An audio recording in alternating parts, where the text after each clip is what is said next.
Hola, mis respetados amigos de toda América Latina y otras partes del mundo. El contenido de hoy fundamentalmente quiero compartir con ustedes eh, matices efectivamente de lo que es el título de nuestro contenido, ¿no? Y es el hecho de que lo expresamos que para el presidente Noboa, en el marco pues de las elecciones que se avecinan, no hay ni tiempo ni pueblo.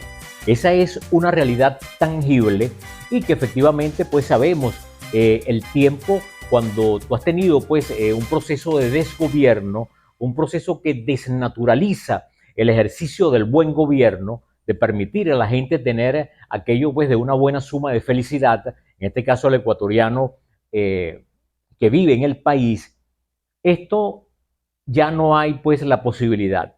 Es muy corto desde hoy, desde el mes de enero hasta el día de la elección. Yo siento que está muy cuesta arriba, es una cuesta similar a la de subir al monte Everest en el peor tiempo de invierno, y yo creo que eso lo está pasando ya al presidente Noboa. Él no tiene tiempo, no tiene la capacidad de maniobra, no tiene nada que presentar, no tiene nada novedoso que aportar al electorado, en este caso a los ciudadanos ecuatorianos, a la gran masa del pueblo del Ecuador, y efectivamente por eso considero de que la cronología de días que quedan de aquí al proceso de la elección para seleccionar pues el candidato o la candidata que se vaya a convertir en la presidenta o presidente del país, creo que ya es un territorio apache, un territorio minado para el candidato presidente como lo es Noboa.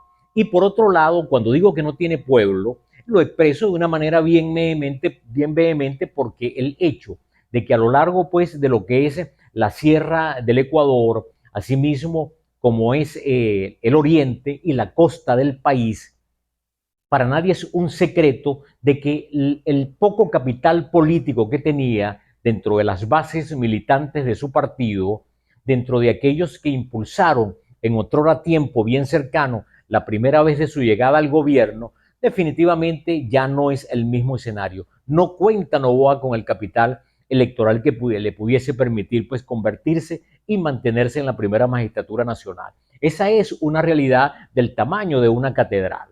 Y por otro lado, es importante entender que cuando tú logras socavar tu base militante, tu votante, que al fin y al cabo se ha considerado parte de tu organización política, aparte de los ciudadanos que en algún momento estuvieron escépticos, como hoy por hoy abundan, bueno, y que terminaron votando por él porque lo consideraron una opción en aquel momento, ya en este momento eso está desdibujado. Entonces, cuando tú tienes un país que lo sometes al ejercicio del desgobierno, al ejercicio del deterioro de la calidad de vida del ecuatoriano, porque la gente perdió la perspectiva, la gente definitivamente siente que fue un fiasco lo que conoció en el gobierno de Noboa. Y por otro lado, fíjense ustedes, te conviertes en alguien que con mucha habilidad ha tratado de manipular el tema de la institucionalidad jurídica del país. Bueno, eso que para nadie es un secreto. Estos días veía yo pues al señor del Rincón haciendo algunos comentarios en lo que corresponde pues a tantos caminos engorrosos que ha buscado el presidente Noboa, por ejemplo, con respecto al tema del permiso, los dimes y diretes, que sigo insistiendo, eso en nada le sirven al pueblo perder el tiempo en ese debate, porque es un debate que en el fondo es estéril, porque lo debe abordar es una decisión jurídica transparente que efectivamente coloque las cosas en su lugar. Eso es lo más importante. Ahora bien, fíjense ustedes, en el tema de no contar pues con pueblo, por eso no tiene ni tiempo ni pueblo, bueno, hay una gran realidad. Es que el elector que se tenía en las zonas ya mencionadas, en la costa, en la sierra y en el oriente del país, a lo largo de la geografía, e igualmente quienes están por fuera del país y votan en función pues de las elecciones presidenciales, no podemos negar que hay una gran realidad. Se socavó esa base electoral. ¿Qué ha socavado la base electoral del presidente Noboa? Aquella que en otro tiempo, pero hace muy corto tiempo, lo llevó a ser presidente. Bueno, la gente que tenía esperanza. Hoy en día esos engrosan la fila de los escépticos que perdieron pues toda conexión con el mundo de lo político, porque definitivamente consideran de que ha habido mentiras y decepciones por doquier. Entonces, fíjense ustedes, cuando tú maltratas a la gente de no brindarle lo que ofreciste, el tema de la seguridad, la criminalidad pues definitivamente se desbordó y no lograste en el periodo de gobierno demostrar que podías ponerle el cascabel al gato. Bueno, ya la gente en ese sentido y quienes han visto caer bajo las balas, caer bajo los secuestros, quienes han sufrido pues atentados, por demás está de mencionar el tema de los políticos asesinados, caso de los alcaldes. Bueno, eso nos dice a nosotros de que quienes tienen un mínimo de seguridad a título personal, privada, para ser custodiados y se ven sometidos pues al hecho de la criminalidad, ¿qué puede ocurrir para el quiteño de a pie? ¿Qué puede ocurrir para el limeño, perdón, el hombre de Guayaquil o el de Manta? ¿Qué puede aspirar quien no tiene esa posibilidad de ser protegido y resguardado? Ya que la percepción de seguridad por parte de los ciudadanos que pueda emanar desde el Estado, eso no existe. Esa es una gran realidad. Y lo vemos en los candidatos que andan allí, muchos con chalecos antibala, ya eso ahí hay un metamensaje, allí hay efectivamente un mensaje subliminal, bueno, de que ellos están también a riesgo de cualquier circunstancia que sea producto del crimen organizado. Entonces, fíjense ustedes cómo andan las cosas en ese tema. Y en segundo lugar, dentro de esa dicotomía, seguridad y el tema del colapso nacional energético, sometiste a un país y ese país es el votante, ese país es el elector, ese país es el hombre de la clase media que quiere levantar un emprendimiento, que monta su negocio, que considera un sitio, por ejemplo, un restaurante donde se trabaja con refrigeración, o alguien quien monta cerca de una plaza, una heladería o en la comunidad donde viva.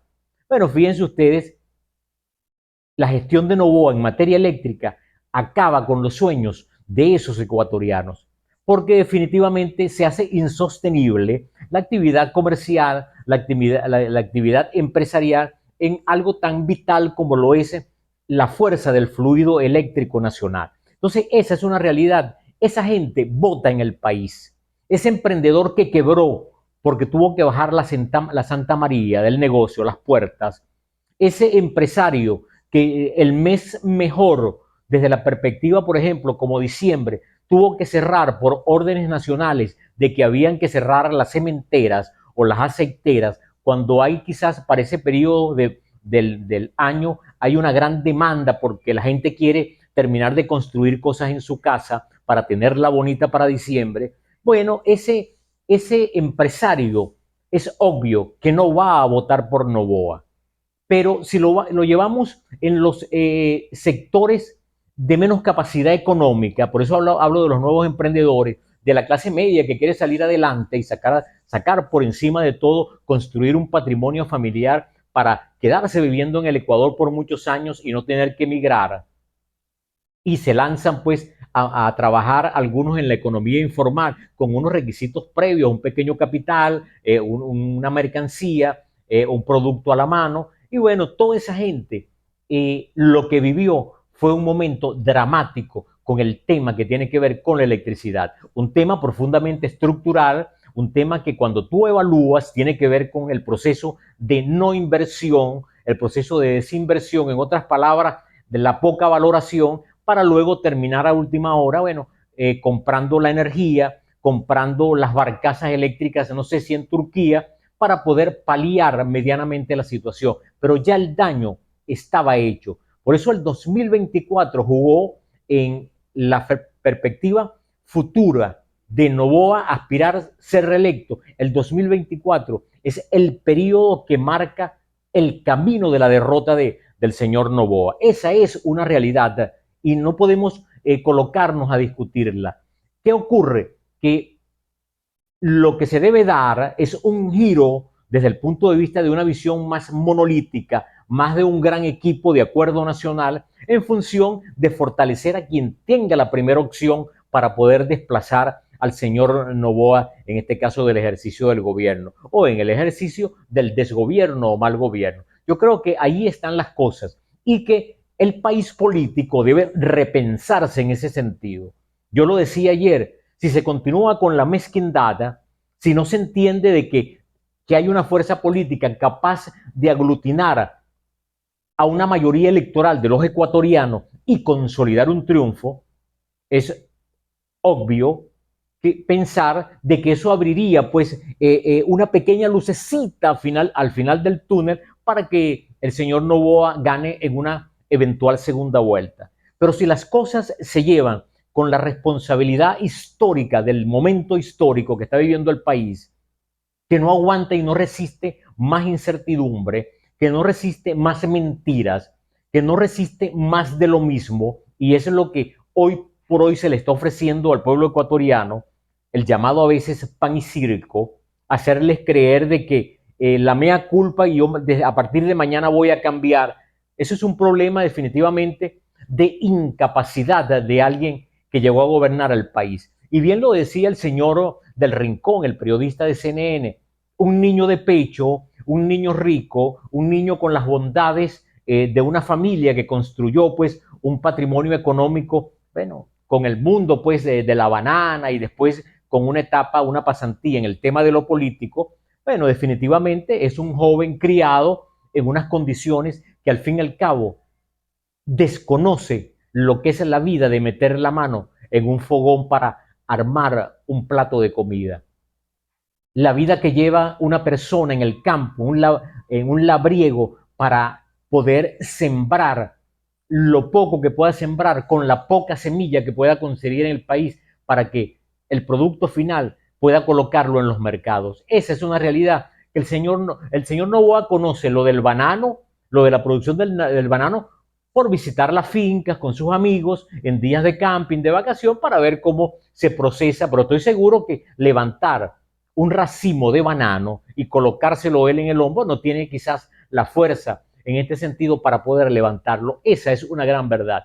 Él es un muchacho criado en las condiciones del niño que desde pequeño lo llevaban en taxi, en el carro de la familia, con su aire acondicionado, su escuela de mucha comodidad y luego un estudio a nivel superior fuera del país. Y bueno, y luego regresa pues al fin y al cabo para pedir y solicitar la posibilidad de ser presidente. Y bueno, se le entregó ese trofeo. Pero en el fondo fue un hombre que jamás tuvo un proyecto de país. Con esto quiero concluir. Noboa jamás tuvo un proyecto de país. Jamás vislumbró una ruta de vuelo para poder decir a través de un gran diagnóstico cuál iba a ser el plan de acción en función del país. Y yo espero que quien aspire a gobernar, y visto ya los dos periodos, el de Lazo y el de este señor, para no contar impulsar también el tema de Lenín Moreno, bueno, yo creo que ya llegó la hora de eso, pues, de gobernar con eficiencia, con capacidad, viendo la realidad, meter el estetoscopio en el corazón de las necesidades del pueblo ecuatoriano y poder decir, el problema está aquí, el tema patológico está aquí, como dirían los médicos, y hay que acabar con eso que está creciendo, con esa metástasis que se hizo en el país a lo largo de estos últimos años con el gobierno de Noboa. Para mejorar el paciente definitivamente se necesita a un mejor neurocirujano que pueda asumir el compromiso, pues, o neurocirujana que pueda asumir el compromiso de acabar con las patologías en las cuales se han sometido al pueblo ecuatoriano. Y por eso siento de que se le acabó el tiempo a Noboa, por eso no tiene tiempo, y se le acabó el pueblo porque ya nadie cree en él. Es parte de la verdad. Saludo y gracias efectivamente por los likes y gracias de la misma manera por quienes se suscriban al canal para seguirle brindando contenidos llamados de valor. Fuerte abrazo para todos.